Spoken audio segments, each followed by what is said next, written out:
Bonjour, bienvenue sur Objectif Math.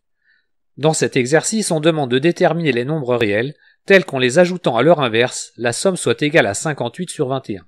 Vous devriez maintenant mettre la vidéo sur pause et chercher à résoudre l'exercice par vous-même. On commence par une analyse. On suppose qu'un tel nombre réel existe.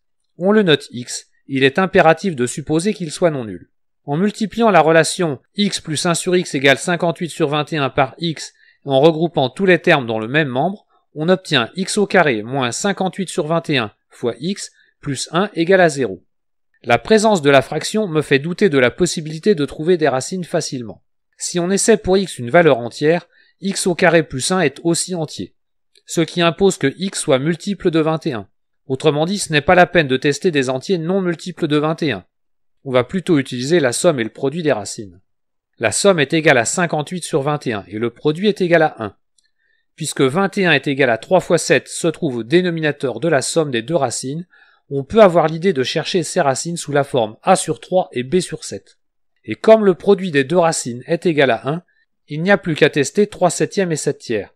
Comme leur somme est égale à 58 sur 21 et que leur produit est égal à 1, on a trouvé les deux racines de l'équation du second degré.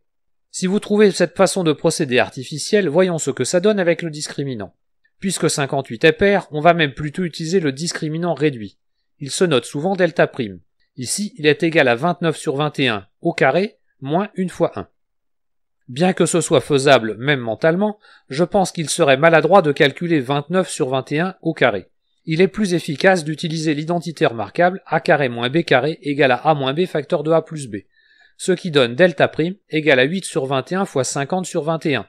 Et 8 fois 50 est égal à 400, qui est égal à 20 au carré. On obtient les racines de l'équation du second degré, 29 sur 21 plus 20 sur 21 égale à 49 sur 21, qui se simplifie en 7 sur 3. Et l'autre racine est 29 sur 21 moins 20 sur 21 égale à 9 sur 21, qui se simplifie en 3 sur 7. Et x est nécessairement l'une de ces valeurs. Enfin, si le discriminant réduit ne vous plaît pas non plus, libre à vous de calculer avec le discriminant usuel et de comparer avec ce que je vous ai proposé. Personnellement, je trouve la version avec la somme et le produit des racines plus facile. Bien, revenons à notre raisonnement. Nous avons supposé qu'il existe un réel répondant à la condition de l'énoncé. Et tel que nous l'avons rédigé, nous ne savons pas si un tel réel x existe, mais s'il existe, il vaut soit 7 tiers, soit 3 septièmes. Il faut rédiger une synthèse et vérifier si oui ou non ces nombres sont solutions. Avec x égale à 7 tiers, son inverse est égal à 3 septièmes, et la somme de x et de son inverse est bien égale à 58 sur 21. Avec x égale à 3 septièmes, la vérification est identique. Et il n'y a plus qu'à conclure l'exercice. Les réels dont leur somme avec leur inverse est égale à 58 sur 21 sont 3 septièmes et 7 tiers. Voilà, cette vidéo est terminée, vous pouvez me laisser des commentaires et me poser des questions. À bientôt sur Objectif Math.